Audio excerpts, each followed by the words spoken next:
프라이데이, 미국의 최대 쇼핑 시즌으로 불리는 이제는 고유명사처럼 느껴지는데요.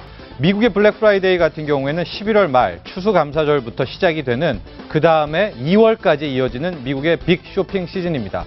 이 블랙 프라이데이의 블랙이 유래된 것은 우리가 보통 통상 적자 났다, 흑자 났다 하지 않습니까? 바로 이 11월 말부터 대규모 유통회사들 같은 경우에 적자에서 흑자로 돌아선다고 해서 이 블랙 프라이데이가 붙게 된 유래입니다.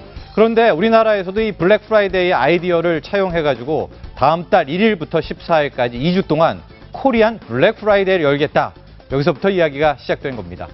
네, 미국 같은 경우에는 이 블랙 프라이데이 세일 행사로 연간 소비의 20%를 발생시킨다고 하는데 우리나라는 어떨까요? 참여 점포가 일단 상당히 많은 걸로 알고 있는데 효과가 좀 있을 것으로 보십니까? 그렇습니다. 이번 코리안 블랙 프라이데이 같은 경우에는 실은 미국과는 조금 다르게 산업통상자원부에서 주관을 하게 되는데요.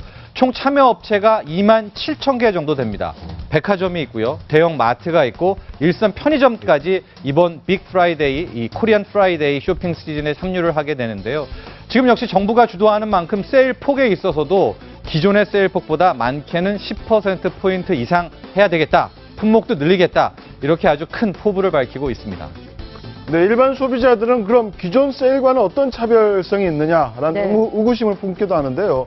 구체적으로 어느 정도 할인폭이 되고 어떤 품목이 해당이 되는지요? 일단은 가장 공격적으로 나오는 것들이 대형 백화점인데요. 대형 백화점 같은 경우에는 거의 평균이 70%부터 80%까지의 이 할인폭을 제시를 하고 있습니다. 그 다음이 대형 마트 같은 경우인데 대형 마트에서도 지금 50% 정도의 할인을 계획하고 있거든요. 근데 마트 경우에는 주로 이제 생필품이 많기 때문에 아마도 이 2주 동안에 마트는 거의 노마진, 영업이익 없이 진행될 것 같기도 합니다. 그런데 여기서 한 가지 좀 걸리는 부분이 이 인터넷 마켓 같은 경우에 인터넷 쇼핑몰은 이번 코리안 블랙 프라이데이에 공격적으로 나서지 않습니다. 아마도 그 이유는 이제 11월에 미국의 오리지널 블랙 프라이데이가 있지 않습니까? 아마 11월을 겨냥해서 실탄을 좀 아끼고 있는 그런 모양새인데 어쨌거나 이번 이 빅 코리안 프라이데이 오프라인 쪽에서 백화점 쪽에서 집중된다 이렇게 생각하시면 될 것 같습니다. 네, 일각에서는 소비자들의 체감 할인율은 좀 낮을 것이다라는 우려도 있고요. 또 내수 살리겠다는 건데 소상공인들의 생계